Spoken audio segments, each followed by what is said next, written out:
Welcome to my channel. If you want to hear my story, please subscribe to my channel and tell me in the comments where you are watching from. My name doesn't matter anymore, but what does matter is the truth I'm about to share. I am a mother, and for most of my life, I believed being a mother meant sacrifice, unconditional love, and forgiveness. I thought that if I gave everything I had, time, money, energy, my daughter would understand how much I loved her. I thought she would carry me in her heart the way I carried her in mine. But as I tell you this story, you'll see how very wrong I was. A few weeks ago, I drove 600 miles, yes, 600 miles to surprise my daughter at her baby shower. Imagine it. My knees ache when I walk too much.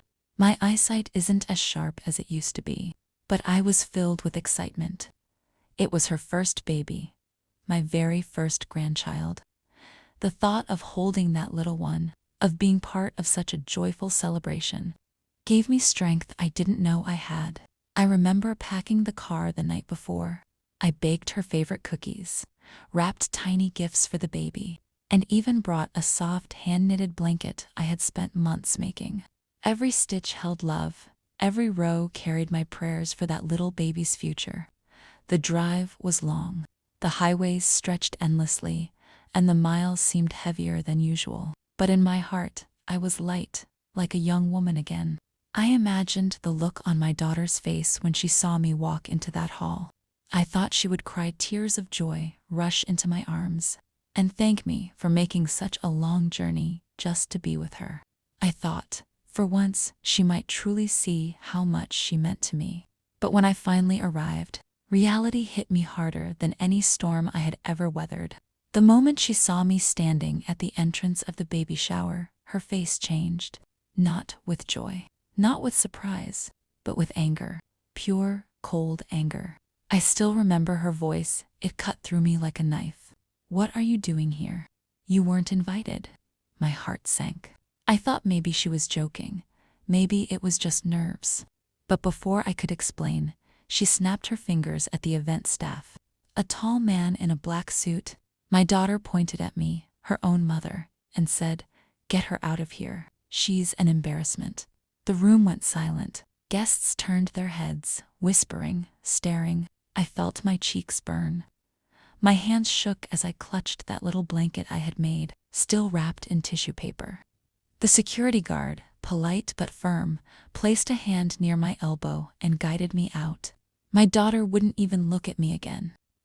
I walked out into the parking lot, the sound of laughter and celebration fading behind me, replaced by the echo of my breaking heart. But that wasn't the end. Not even close. I sat in my car for a long time after they threw me out. The engine was still running, but I didn't move. I just sat there, staring at the hall where my daughter had celebrated without me, where I should have been the center of her joy.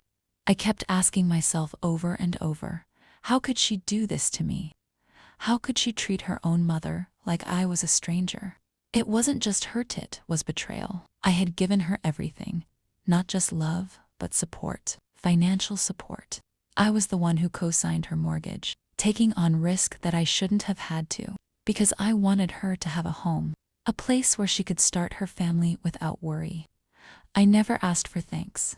I believed that my sacrifices were understood, even if unspoken. But clearly, I was wrong. Tears blurred my vision, but I wiped them away.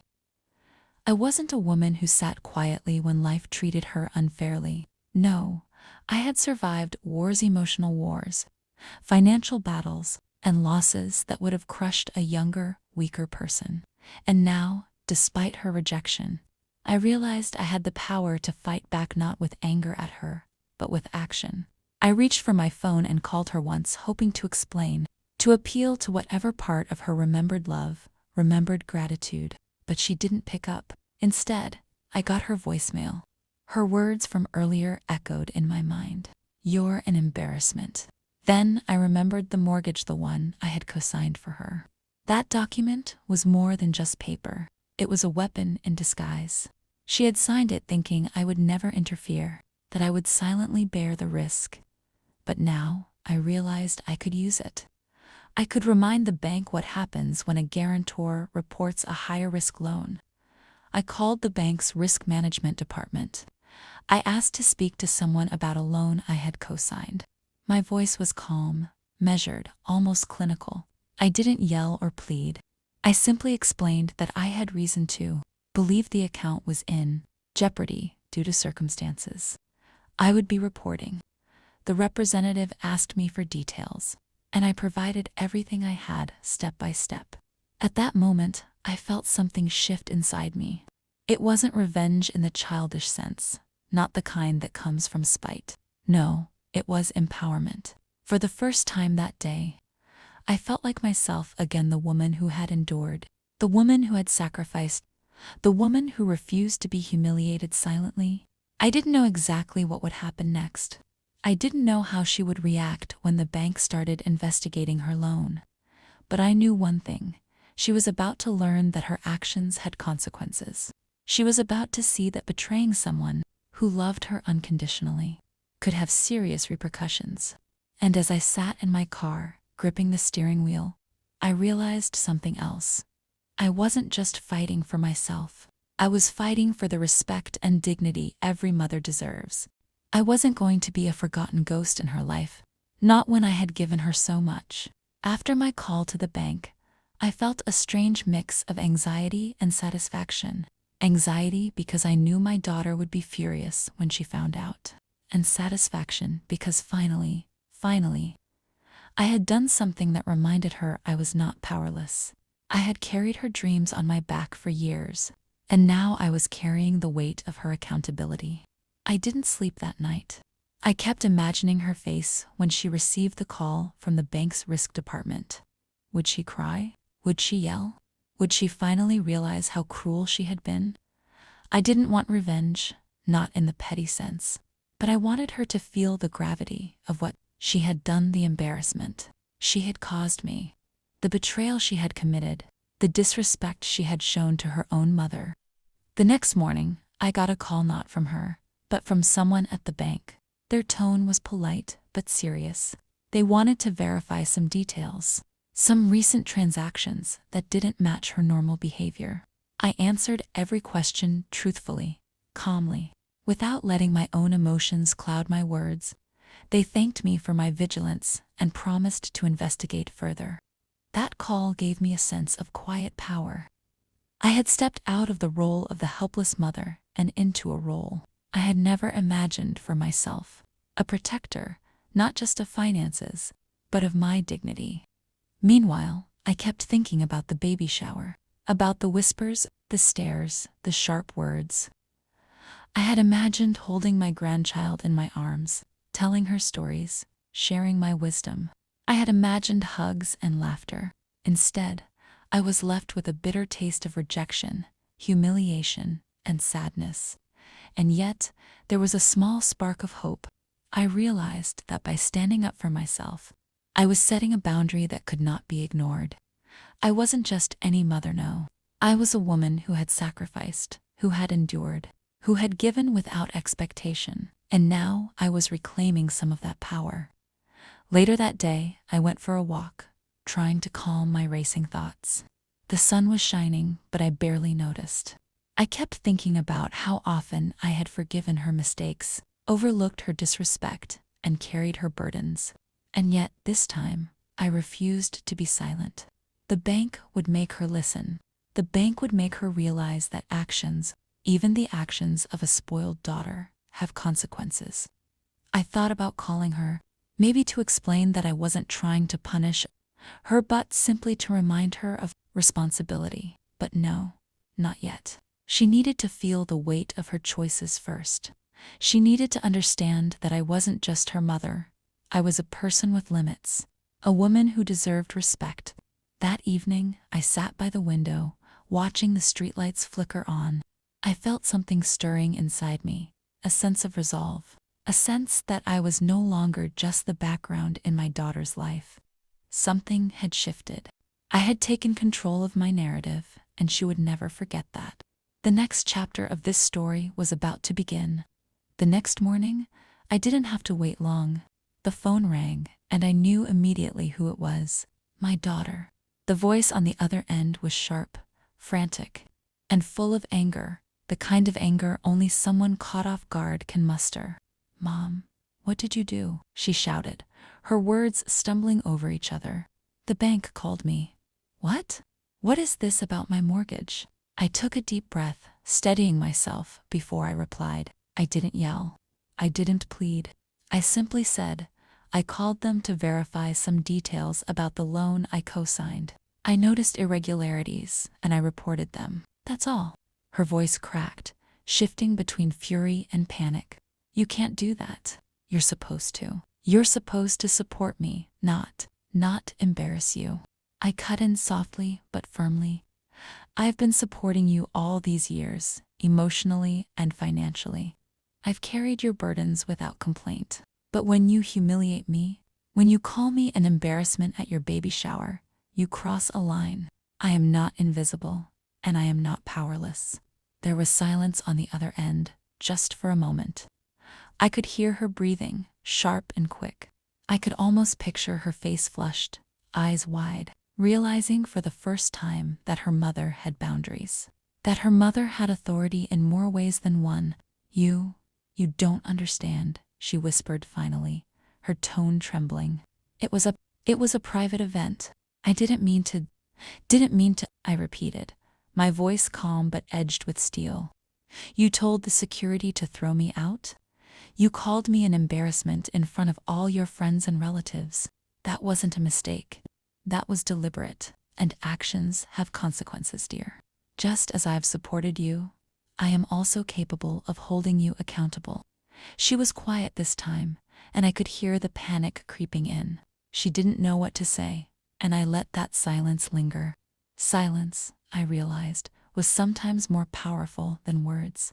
It forces reflection, forces recognition. Finally, she stammered, Mom, I didn't. No, you don't get to explain yourself yet, I interrupted gently but firmly.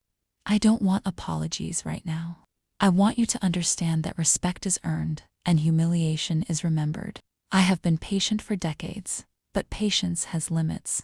You've crossed mine. Her sobs came then, quiet and shaky. It was not the relief of forgiveness. It was the realization that she had underestimated me, underestimated my resolve, and underestimated the consequences of her actions. I didn't feel glee or satisfaction. I felt a calm, resolute power. This wasn't about revenge. This was about teaching her a lesson she would not forget. That a mother's love is deep, but it is not limitless in the face of humiliation and disrespect. I ended the call without another word. I sat back in my chair, feeling a strange mix of sorrow and strength. The battle wasn't over, not by a long shot. But for the first time in years, I felt like I was no longer just a bystander in my daughter's life. I had taken control, and now I was ready for the next move. The next few days were tense.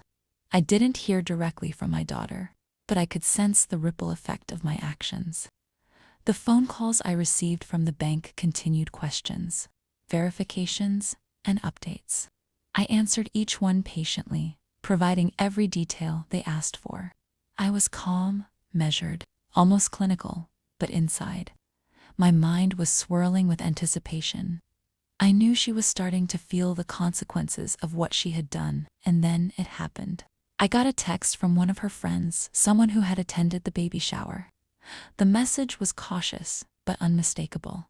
Your mom called the bank. She's serious. You should talk to her. I smiled faintly.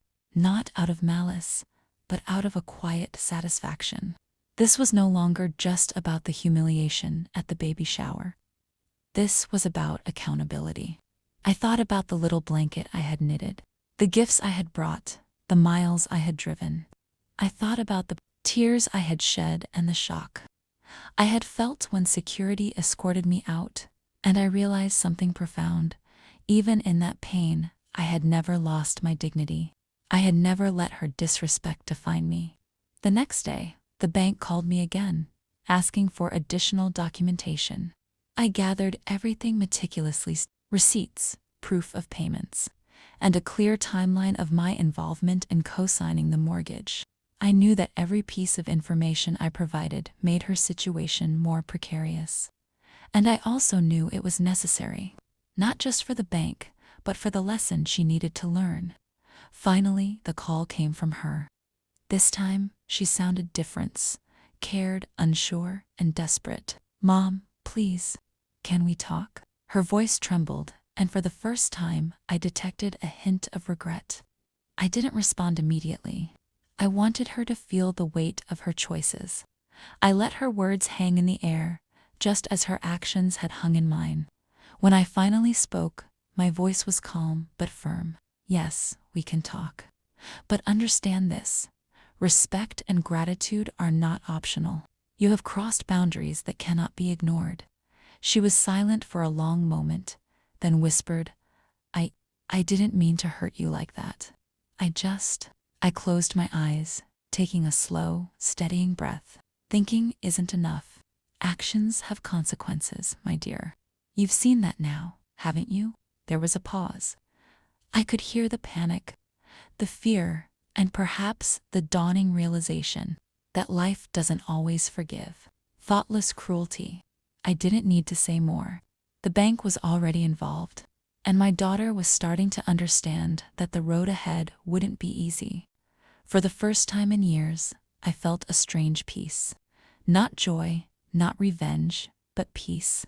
I had acted to protect myself, and to remind my daughter that love does not give permission to humiliate or disrespect.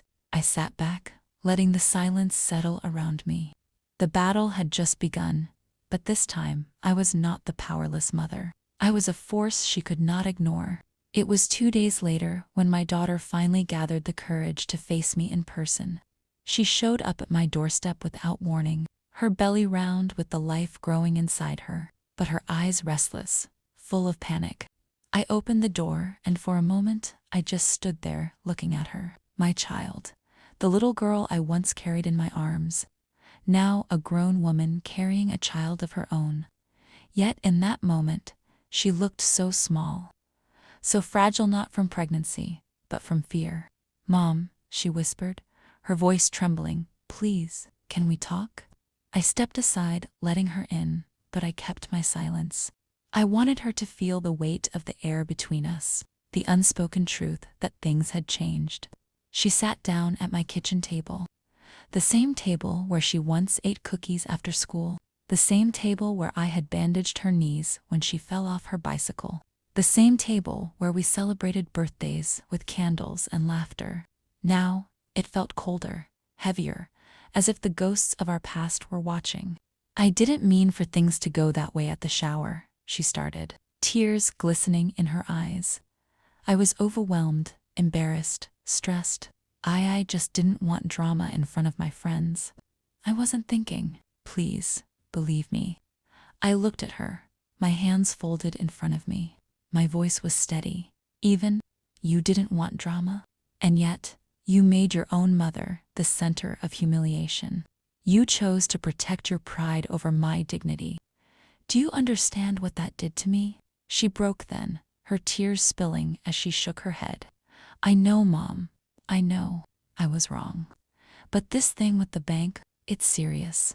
They're asking questions. They're reviewing everything. If they decide I'm too much of a risk," her voice cracked, and she buried her face in her hands. "I could lose everything." For a moment, my heart softened. I am a mother, after all, and seeing her cry stirred something deep inside me. But I couldn't let compassion erase the lesson she needed to learn. "You thought I would always be there to shield you," I said quietly. "You thought no matter how you treated me, I would stand silently behind you. That is not love, my dear. That is exhortation. I will not be invisible anymore." She looked up at me, her eyes swollen from crying. "So, what now? Are you going to let them take it all away from me?" I leaned back in my chair, my gaze steady on hers. "What happens next depends on you, not the bank, not me, you. The way you treat people, the way you respect the hands that have held you up, that determines your future." The room was silent after that. She had no clever reply, no sharp words, only tears and silence. And in that silence, I saw something I hadn't seen in her for a long time: humility. For the first time in years, she was listening, truly listening. That night, after she left my house, I sat alone in the quiet. I could still see her face trembling, and for the first time, stripped of arrogance, my heart ached. No matter how old she was still my child. But a part of me knew that if I caved too quickly, if I rushed to comfort her, the lesson would be lost. And this time, the lesson was too important. The next morning, my phone buzzed with another call from the bank. They were moving forward with a full risk review of her loan. They wanted me to know, as the guarantor, that they were considering revising the terms. The words sounded clinical, but I understood the truth. We're deciding whether my daughter deserved to keep that roof over her head. When I hung up, my chest felt heavy.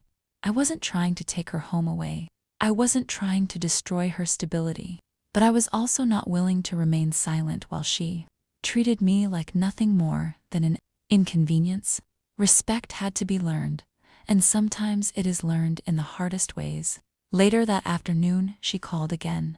Her voice was softer this time, almost childlike. "Mom, I talked to the bank. They said the loan is under review. I don't know what to do. Please, I need your help."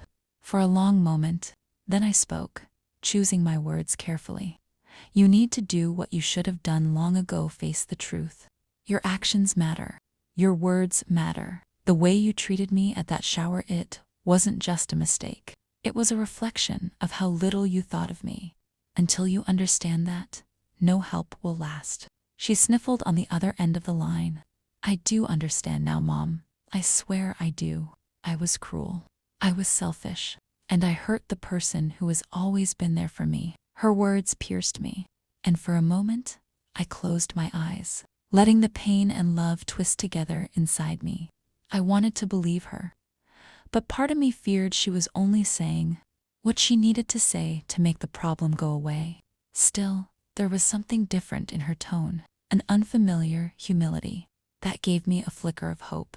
"I won't call the bank again," I told her slowly. "But I won't undo what I've already done either. You need to face this. You need to show them and me that you can be responsible, that you can be respectful." There was silence, and then a quiet sob. "I'll try, Mom. I'll do better. Please, just don't give up on me." My eyes filled with tears, but my voice remained firm. "I never gave up on you, but I will no longer let you walk over me. This is your chance to change. Don't waste it." For the first time in years, I felt the smallest shift, like the first crack of light breaking through a stormy sky. Maybe, just maybe, she was beginning to understand. The following week tested both of us. My daughter began calling me more often, not to argue, not to scold, but to talk. At first, her words felt rehearsed, as though she was forcing herself to sound humble. But slowly, day by day, something in her voice softened. I could hear sincerity slipping through. One evening, she admitted, "Mom, I don't think I ever realized how much you've done for me. The mortgage. I just assumed you'd always be there, no matter how I treated you. I'm ashamed of myself." Her confession caught me off guard. For years, I had longed to hear words like that, to feel seen not as a nuisance or a burden, but as a mother whose love carried weight. I didn't answer immediately. Instead, I let her words settle, savoring the unfamiliar sound of her humility.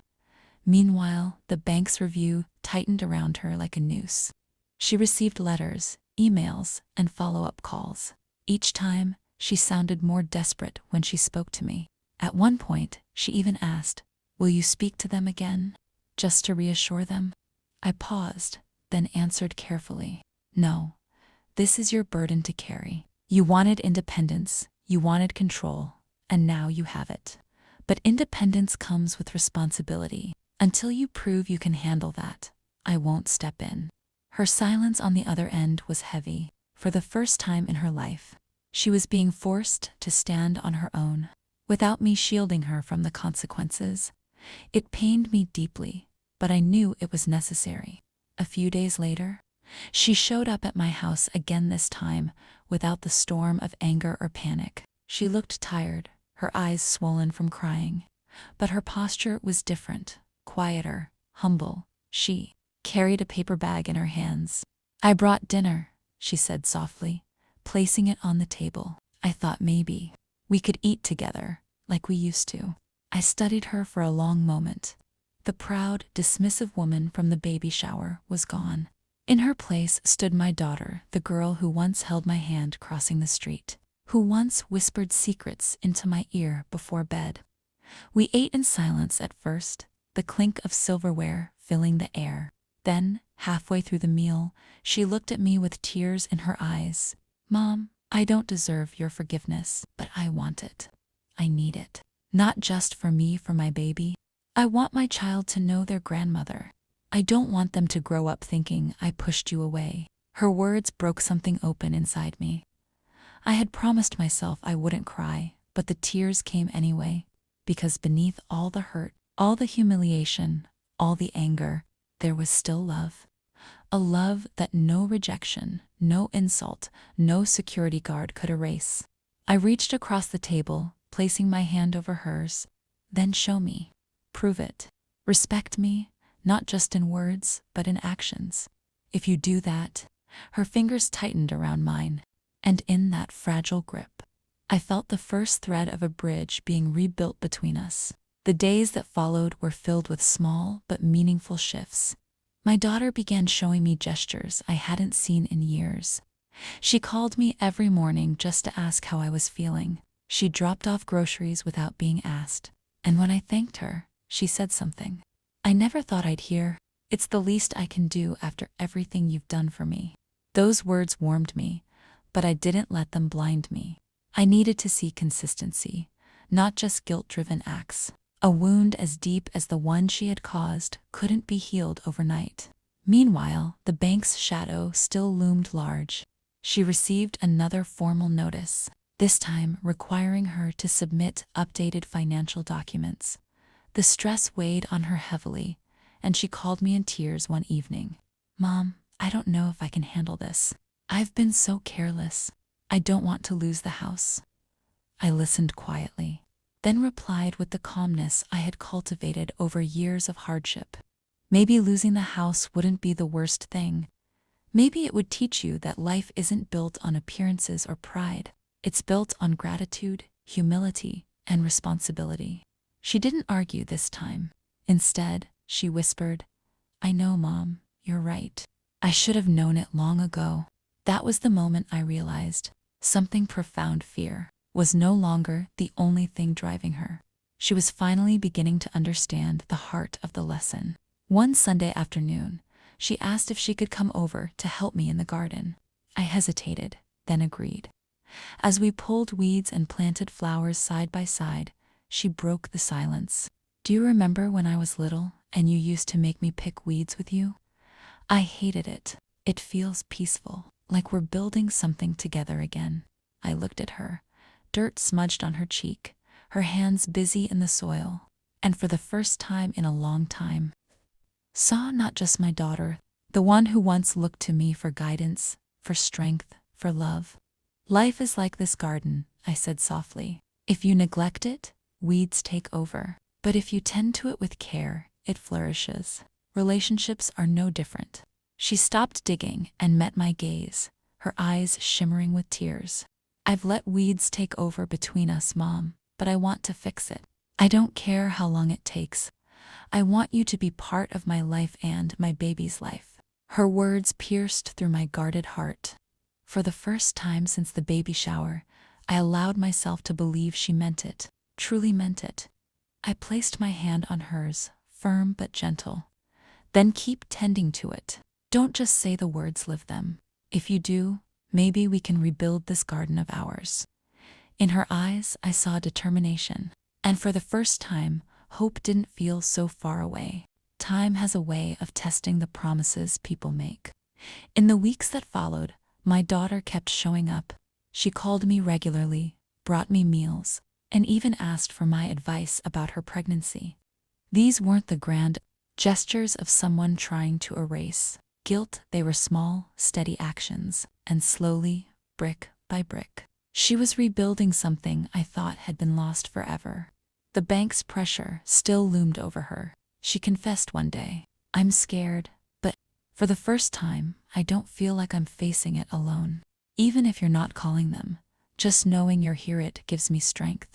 Her words softened the edges of my anger. Perhaps that was the change I had been waiting for. Not fear of losing her home, but gratitude for having me in her corner. Then came the day I had longed for, the day her baby was born. When she called me from the hospital, her voice was trembling, but not with panic this time. With joy. "Mom, she's here. Your granddaughter. I want you to come." I froze for a moment. After everything, after the humiliation and the hurt, here she was asking me to step into the most sacred moment of her life. My heart pounded as I whispered, "Are you sure?" "Yes, Mom," she said softly. "I need you here. I want you to be the first to hold her." Those words melted every wall I had built. Without another thought, I grabbed my coat, my keys, and the knitted blanket I had once carried to that baby shower, the one I never got to give. This time, it wasn't a symbol of rejection. It was a gift of love. When I walked into the hospital room, my daughter's eyes met mine. They were tired, red from labor, but filled with something I hadn't seen in years: respect. She held the tiny bundle out to me, and for the first time, I cradled my granddaughter in my arms. Tears blurred my vision as I whispered, "Welcome to the world, little one. You have no idea how much love is waiting for you." My daughter watched me, her face soft, her voice trembling. "Mom, I'm sorry. For everything. I don't just want you in her life, I need you in her life. I can't do this without you." In that moment, all the pain, all the humiliation, all the tears seemed to fade, because here she was, finally understanding what I had been trying to show her all along: that love isn't about appearances, or pride, or control.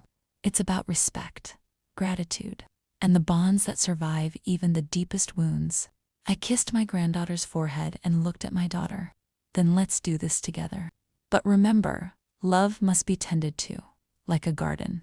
Don't let the weeds grow again." She nodded, tears streaming down her cheeks. And for the first time in years, the first weeks with my granddaughter were a blur of late-night phone calls, quiet lullabies, and endless diaper changes. My daughter leaned on me more than I expected. At first, she'd only ask small things: "Mom, can you hold her while I shower? Or can you watch her for just an hour so I can nap?" But soon she began to trust me with more feeding schedules, doctor appointments, even calming the baby during long, sleepless nights. I didn't mind. In fact, I cherished it. Every cry was a chance to soothe. Every smile was a reminder that despite the bitterness of the past, life had gifted me a new beginning wrapped in a tiny blanket. One evening, while rocking the baby in my arms, my daughter sat across from me, her eyes heavy with exhaustion, but her voice softer than I'd heard in years. "Mom, do you ever feel like I don't deserve you?" I looked up, surprised. "Why would you say that?" She shifted uneasily, her fingers picking at the couch cushion. "Because of everything I did.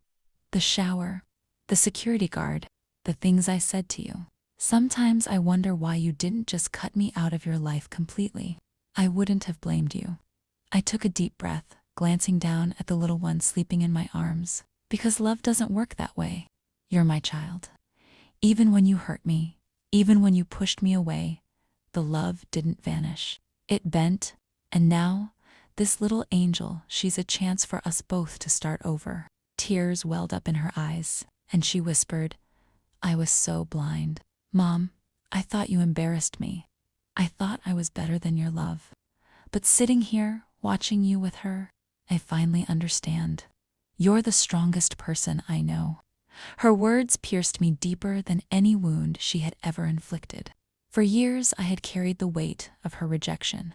But in that moment, I realized the weight was lifting, replaced by something far lighter: healing. Still, forgiveness didn't mean forgetting. I knew wounds could reopen if left unattended. So I said firmly, "I'll stay by your side, but you have to promise me something." She nodded quickly. "Anything. Respect, always. Not just for me, but for yourself, for your daughter. If you ever treat me the way you did before, I won't tolerate it again. Do you understand?" Her voice shook as she replied, "Yes, Mom, I promise. I've learned my lesson the hard way." I smiled faintly and brushed a strand of hair from my granddaughter's forehead. "Good, because one day she'll be old enough to see how you treat me. And children learn more from what we do than what we say." My daughter reached over, placing her hand on mine. "Then I'll show her how to love you the way you deserve. I owe you that much, and more." For the first time in a long time, I believed she meant it. As the weeks turned into months, life began to settle into a rhythm. My daughter and I were no longer at war. Instead, we were two women learning how to stand side by side. The baby, with her tiny hands and wide eyes, became the bridge between us. Every smile she gave felt like a gift from fate, a reminder that broken things could be mended if both sides were willing. But reality, as always, had a way of intruding. The bank's pressure on my daughter hadn't disappeared. One crisp morning, she walked into the kitchen with a letter in her hand, her face pale. "Mom," she whispered, placing it on the table. "They're demanding a full review of my loan. They want updated proof of income. I don't know if I can keep the house." I studied her trembling hands and sighed. "This is what I warned you about when you pushed me away. These obligations don't vanish just because we pretend they're not there." Tears welled in her eyes. "I know. I was selfish, blind, and too proud to admit how much I needed you. But please help me this time, not because you have to, but because I finally understand how much you've already done." Her words touched me in a way I hadn't expected. This wasn't the arrogance of the woman who once called me an embarrassment. This was humility, raw and real. So I sat her down and said, "We'll go together. To the bank. But I won't carry this alone anymore. If you want to keep your home, you'll take responsibility. I'll guide you, but the decisions and sacrifices will be yours." And for the first time, she agreed without hesitation. At the bank, I watched her sit across from the loan officer, speaking with a strength I hadn't seen before. She explained her financial struggles honestly, outlined a plan for repayment, and even admitted her mistakes. I didn't say much because I didn't need to. This was her battle now, and she was finally fighting it like an adult. When we walked out, she turned to me, her face tired but relieved. "Mom, I couldn't have done this without you." I placed a hand on her shoulder. "No, you could have. You just needed to believe you could. That's what being a mother is, sometimes holding the light until your child can see the path herself." That evening, as I rocked my granddaughter to sleep, I felt a peace settle over me. The wounds of the past would always be a part of our story, but they no longer defined us. We had walked through betrayal, humiliation, and pride, only to emerge stronger, not perfect, but stronger. I kissed my granddaughter's tiny forehead and whispered, "You will grow up knowing love, respect, and forgiveness. That is my gift to you." And with that, I knew my journey had come full circle. I had driven 600 miles expecting rejection, and I had found redemption instead.